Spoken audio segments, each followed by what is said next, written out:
নমস্কার।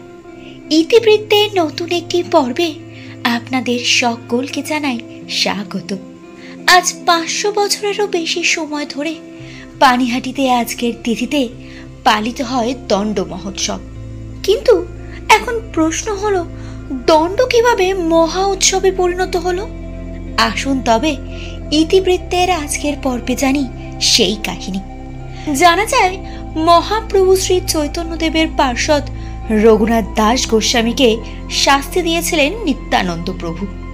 সেই শাস্তি অনুসারে নিত্যানন্দ প্রভুর কয়েক হাজার ভক্তকে চিরাদধি ভোজন করাতে রঘুনাথকে নির্দেশ দেন তিনি।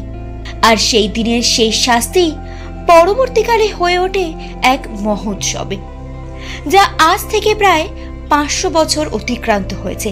আসুন তবে এবার জানি কিভাবে শুরু হলো এই উৎসব, সেই কাহিনী। আজ থেকে প্রায় 500 বছর আগের কথা। দিনটি ছিল আজকের দিন, অর্থাৎ জ্যৈষ্ঠ মাসের শুক্লপক্ষে ত্রয়োদশী তিথি। সে সময় হুগলি জেলার অন্তর্গত শ্রীকৃষ্ণপুরের জমিদার ছিলেন শ্রী গোবর্ধন মজুমদার, যার সেই সময়ে মাসিক আয় ছিল প্রায় 20 লক্ষ স্বর্ণমুদ্রা। তার একমাত্র পুত্র হলেন শ্রী চৈতন্য পার্ষদ রঘুনাথ দাস গোস্বামী। কিন্তু আচমকা একদিন ঘটে গেল সেই অনভিপ্রেত ঘটনা।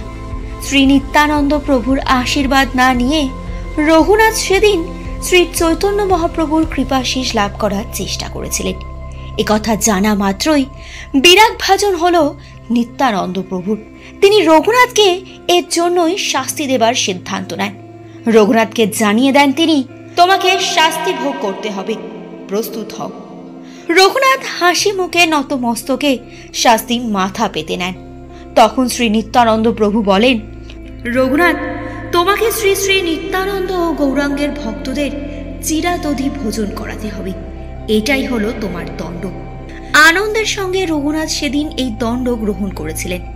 সেদিন ধনী ভক্তকে দিয়ে নিত্যানন্দ অর্থদণ্ডের ছলে মহোৎসবের আয়োজন করেছিলেন বলেই এই উৎসবের নাম দণ্ড মহোৎসব।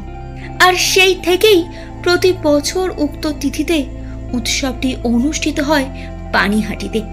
বিতরণ করা হয় দই চিড়ে। এছাড়াও বিভিন্ন বৈষ্ণব মঠ মন্দিরেও পালিত হয় এই উৎসব। জানা যায়, রঘুনাথ দাসের পর পানিহাটি নিবাসী রাঘব পণ্ডিত এই উৎসব পালন করতেন, যা বর্তমানে পানিহাটির সেন পরিবার পালন করে থাকেন। তবে এই উৎসবকে অনেকেই চিরেদধি মহোৎসবও বলে থাকেন। বলা হয়, সেই থেকেই প্রায় 5 শতাব্দীরও বেশি সময় ধরে পানিহাটিতে পালিত হয়ে চলেছে এই উৎসব, অর্থাৎ দণ্ড মহোৎসব।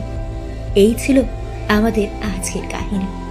কাহিনীটি ভালো লাগলে লাইক এবং শেয়ার করে দেবেন।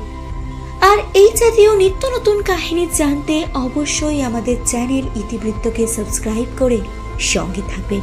নমস্কার। জয় শ্রীকৃষ্ণ।